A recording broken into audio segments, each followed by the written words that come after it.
Alors aujourd'hui,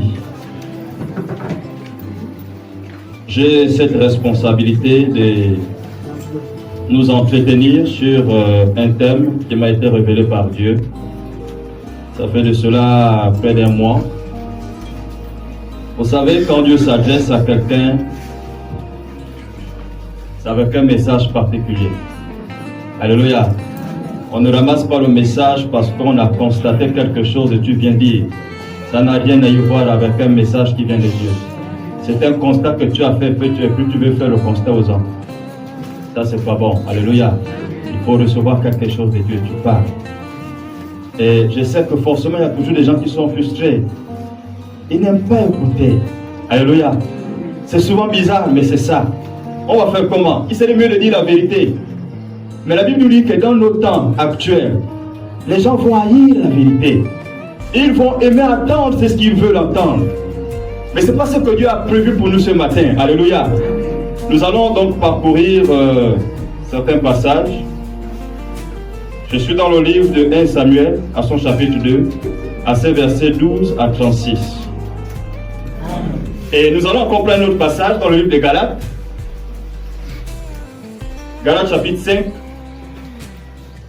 verset 13.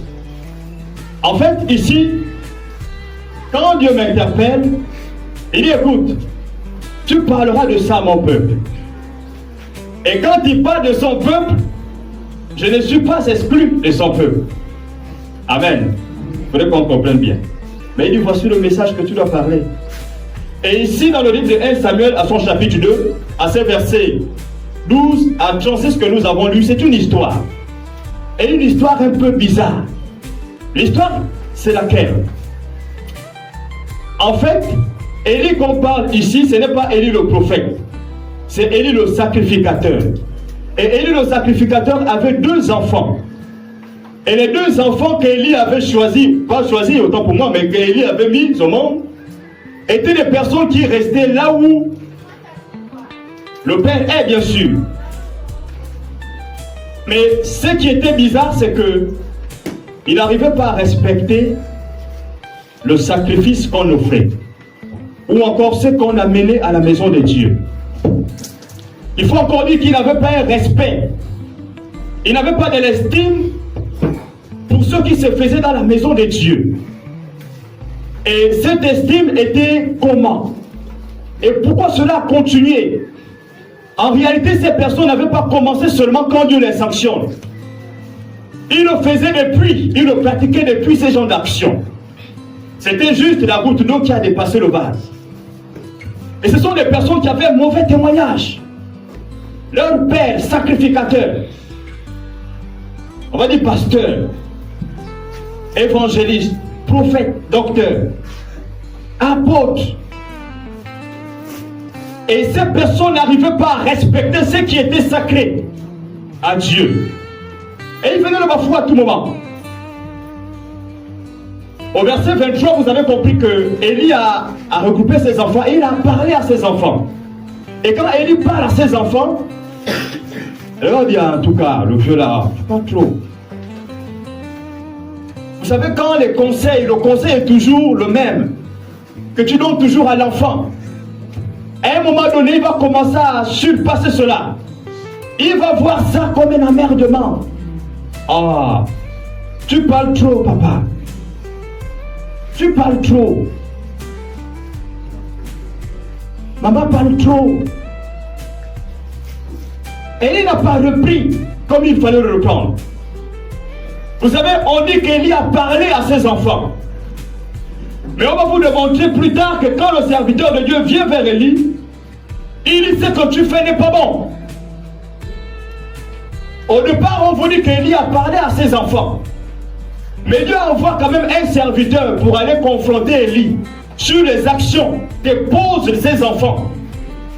Et qui n'apprécie pas le fait qu'Élie ne parle pas. Mais en réalité, ce n'est pas qu'Élie ne parle pas. Élie parle. Et quand j'ai interrogé Dieu sur ça, mais pourquoi tu viens pour sanctionner Élie? Entre-temps, ce sont les enfants qui ont péché. Et c'est l'âme qui pêche qui mourra. Mais pourquoi tu accordes ce privilège pour dire à Élie, tu supprimes sa génération? Et à lui-même aussi. Pourquoi la sanction touche également Élie? Entre-temps, Élie parle à ses enfants.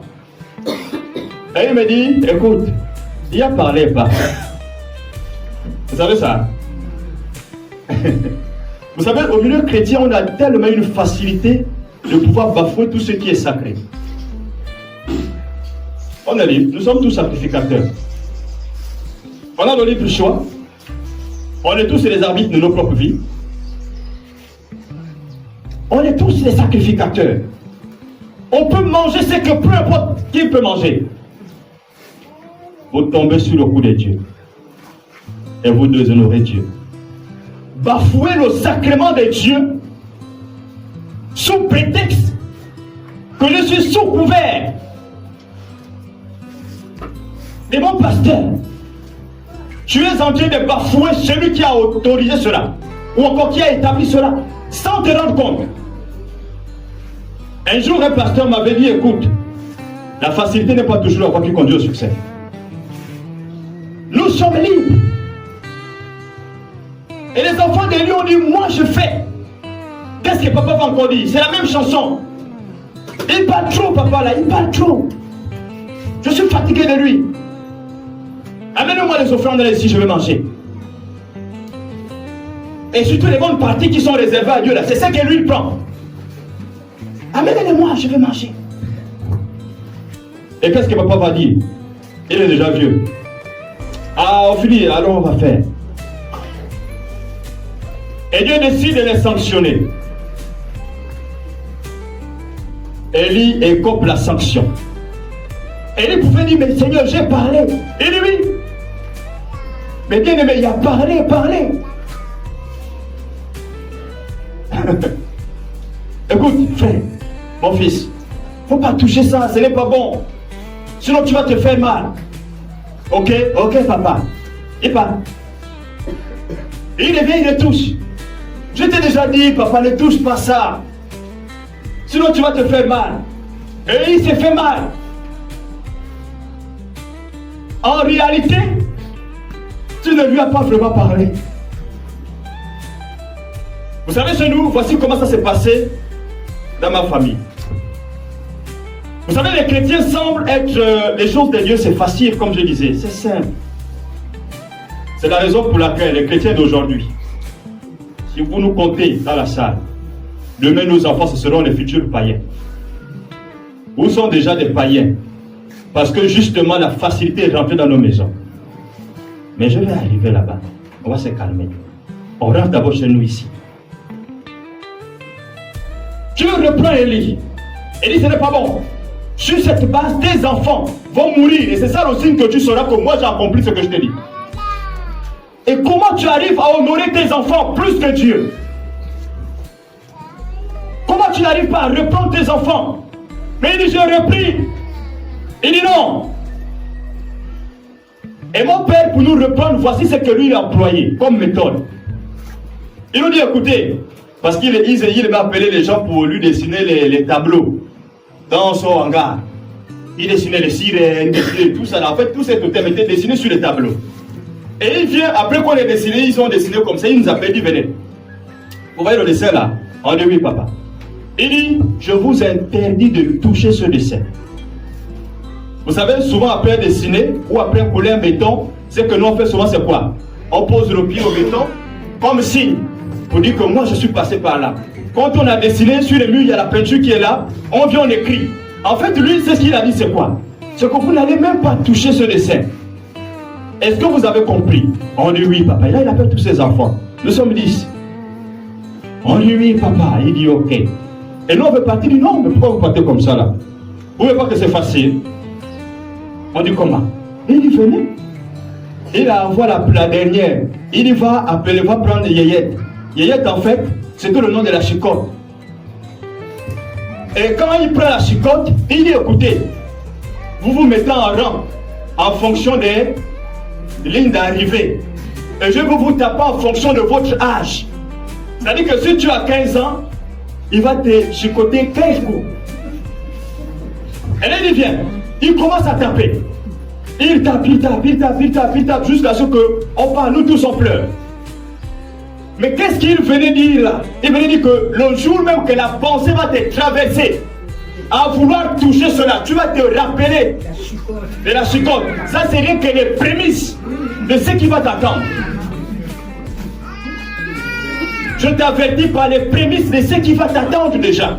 Ça veut dire que toi-même, quand tu as la pensée de vouloir toucher cela, tu connais déjà, parce que tu as déjà au moins expérimenté les prémices.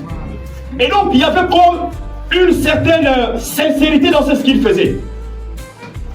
Un certain sérieux dans ce qu'il fait. Il n'est pas chrétien.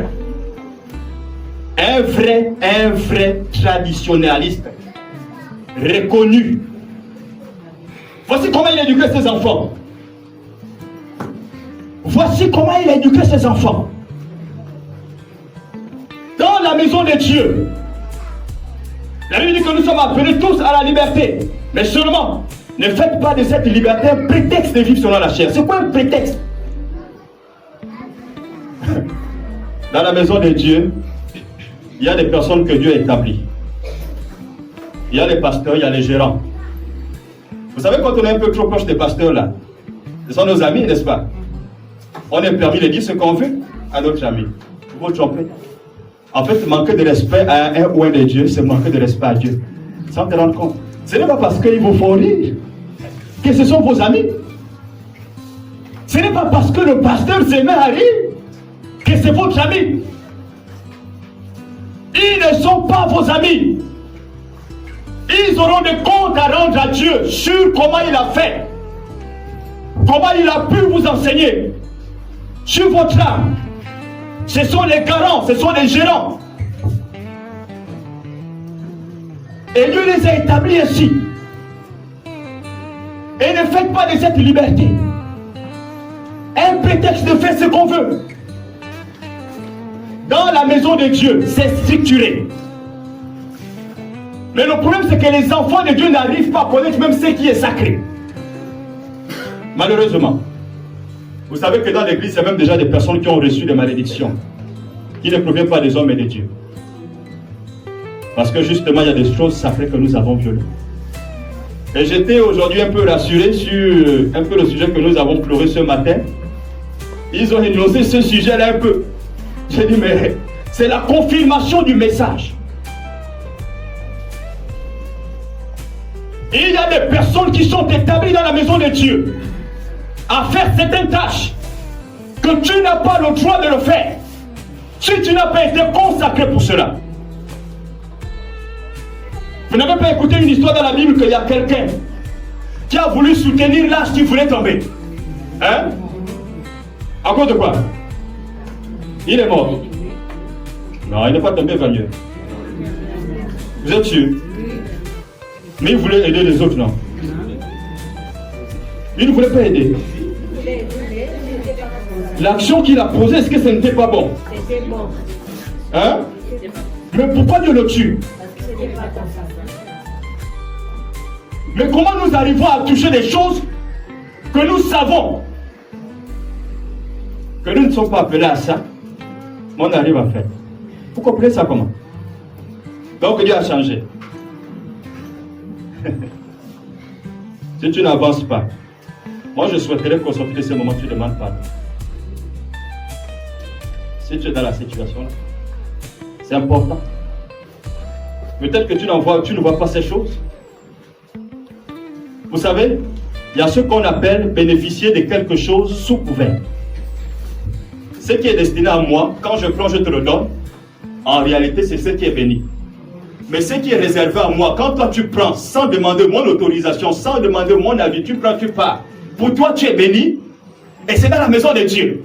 Et plus que tout est facile, tout est simple, on a la possibilité de faire. Mais rassure-toi, tu es en train de rentrer en conflit avec Dieu. Sans se rendre compte. Attention, bien-aimés. Il y a des principes qui sont établis dans la maison de Dieu. Et Dieu mettra un terme à tous ces désobéissants. Je dis bien, Dieu mettra un terme à tous les désobéissants. Pourquoi? Parce qu'ils sont les principes de Dieu, ils sont complètement bafoués. Et beaucoup ne savent même plus quels sont les principes de Dieu qu'il a établis dans sa maison. Parlons un peu de la Sainte Seine. Comment ça doit se prendre? Avez-vous dit qu'il faut d'abord s'examiner soi-même? Pour voir si tu es apte à prendre. Mais nous, qu'est-ce qu'on fait la plupart des temps? On dit que quand papa s'amène la Sainte Seine, si je ne prends pas, on va dire que j'ai vu dans le péché. Sur cette base, je dois prendre. Tu ne rentres pas en conflit avec papa Saya. Tu rentres en conflit avec celui qui a déclaré ses principes. C'est simple. Alléluia. Et nous, les chrétiens aujourd'hui, quels sont les héritages que nous laissons à nos enfants? Regardez comment les enfants des païens, il y a des païens qui sont très bien organisés. Vous savez, les enfants des chrétiens, on ne parle pas. On ne parle pas des enfants des chrétiens. On ne les parle pas. Ils sont tellement sérieux. Ils ont une liberté de s'exprimer, de faire ce qu'ils veulent. Les enfants des chrétiens, je vous dis la vérité, la plupart sont des païens de demain. Si on ne fait pas attention. Parce qu'il y a une certaine liberté.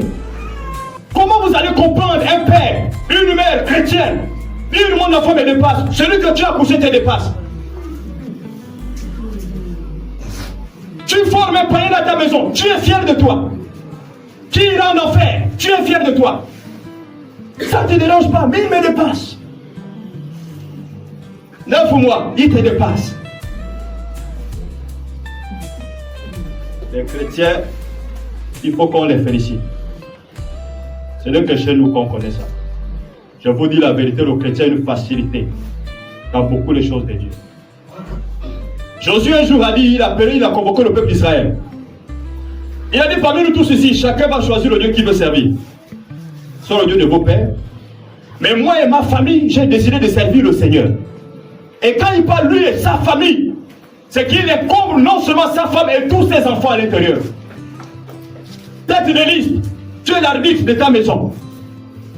Mais je vois, il y a beaucoup des arbitres. Toi-même tu es arbitre, l'enfant arbitre, le petit arbitre, la nièce arbitre, tout ça. Ça dit que chacun commande.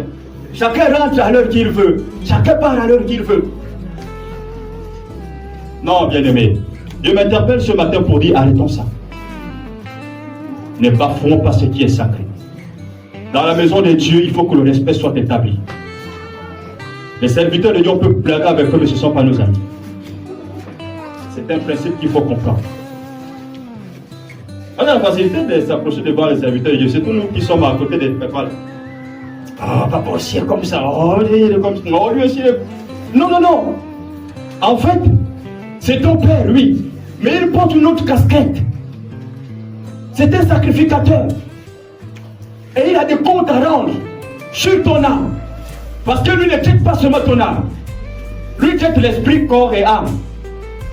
Ces trois choses-là, je vous assure que son jugement ne serait pas pareil que pour nous. Je ne sais pas si vous savez ça. Vous ne savez pas ça? Hein? Le jugement de Papa Albert, le jugement de Tonton Serge, du pasteur Alexis, ne serait pas pareil que pour nous. Parce qu'au-delà de nos propres problèmes, ils doivent nous dire à Dieu comment il a géré toutes nos têtes ici. Et donc vous voyez que quand on se met là, en réalité, ce sont nos frères, ce sont nos enfants, pour certains, bien sûr, ce sont nos pères, pour certains, mais ne faites pas de cette liberté-là un prétexte de vivre selon la chair. Parce que tous ceux qui vivent selon la chair accomplissent les désirs de la chair. Et donc tu rentres complètement en train de satisfaire Satan sans te rendre compte. Quand tu connais les principes qui sont de Dieu, tu dois marcher selon les principes qui sont de Dieu. Et donc conduit par le Saint-Esprit. Et celui qui est éduqué par le Saint-Esprit sait respecter l'autorité qui est devant lui, quel que soit son âge, quelle que soit sa taille, quel que soit son corps, quelle que soit sa manière de faire. Ce n'est pas parce qu'il ouvre la bouche pour sourire que c'est notre ami. Il faut qu'on arrête. La Bible mentionne que le Seigneur que nous prions, Jésus viendra pour nous surprendre. Ta maison doit être un endroit là où on loue le Seigneur. Il faut établir une discipline dans ta maison. Un jour, un pasteur m'avait dit ceci. Il fait un témoignage. Lui, il était le pasteur de sa famille, le serviteur de Dieu de sa famille. Il dit il y avait une fête. Et dans cette fête, il est le seul chrétien. Et c'est bien, c'est une fête familiale, c'est normal. Il ne prend pas. Et là, il y a les sons du monde là. Il dit, en fait, ce qui m'amène à me tenir debout et à danser, c'est juste pour faire plaisir aux membres de ma famille, pour dire quand même que je suis avec eux. Et là, il se met pasteur, hein. Il se met juste pour satisfaire ces personnes-là. Et quand il se lève pour danser le chant du monde là, ils ont arrêté la musique. La grande soeur, sa grande soeur lui a dit, pasteur, nous tous on peut faire ça, sauf toi. Vous connaissez comment ça fuse quand c'est un païen qui te rappelle ton identité? Quand un païen te rappelle ton identité, que ça là, c'est nous qui devons faire ça. Mais toi, tu n'es pas en capacité de le faire. C'est-à-dire, il te rappelle ce que tu es. Plus que toi, tu sembles faire les choses pour satisfaire l'homme. Et c'est ce que Dieu dit ici. Il dit, comment tu viens pour honorer tes enfants? Car moi, j'honore celui qui m'honore. Et c'est un principe biblique que vous devez comprendre. Dieu ne peut pas honorer celui qui le déshonore, quel que soit ton titre dans l'église. Et tu déshonores Dieu. Et comment tu veux que Dieu t'honore? Ce que tu veux, c'est que Dieu t'honore. Mais la chose que tu ne veux pas écouter, c'est que Dieu ne t'honore pas. Comment nous comprenons ça? Et il dit à Élie que non, Élie. Tu as succombé au caprice de tes enfants. Beaucoup ne reprennent même plus les enfants. La maison, c'est déjà la cour du roi Péto. La cour du roi Péto. C'est-à-dire, on sort à tout moment, comme on veut. Quand c'est un enfant qui gère ta maison, et surtout un enfant qui n'est pas sage, tu es en danger. Attention pour ton salut. Toi, en tant que père et mère, tu as aussi des comptes à rendre à Dieu. Et la manière que tu as éduqué tes enfants. Parce que Dieu a donné une stratégie pour éduquer les enfants. Il dit que la chicotte ne sera point. Pourquoi nous avons reflété la chicotte? Nous avons laissé. Pourquoi aujourd'hui, nous qui sommes les enfants de Witis, d'Enganga, Michoko, tout ça, c'est nous qui prêchons aujourd'hui? Pourquoi on le fait? Pourquoi on n'arrive pas à mettre de la rigueur chez nous? C'est vrai que peut-être que tu as accepté le Seigneur, les enfants étaient déjà, quand ils faisaient déjà certaines choses, mais tu peux encore regarder, rien n'est encore trop tard. Ça, c'est ce que moi je sais, rien n'est encore trop tard. Présentez l'évangile à vos enfants, en toute occasion. Favorable ou pas. Présentez l'évangile à vos enfants. Présentez l'évangile à vos enfants, parce que le salut en dépend. Quelle facilité chez nous! Pourquoi les enfants qui sont éclairés par le Saint-Esprit sont ignorants jusqu'à ce point? Et moi je dis à ma femme que mes enfants là, vous voyez déjà ce que je veux dire? C'est-à-dire que ceux-là que Dieu a eu la possibilité de me donner, par la grâce de Dieu, leur éducation serait comme ça, selon les principes et les critères de Dieu. Ils vont respecter ces principes à la lettre. Si je n'arrive pas à respecter, c'est que je ne vis plus.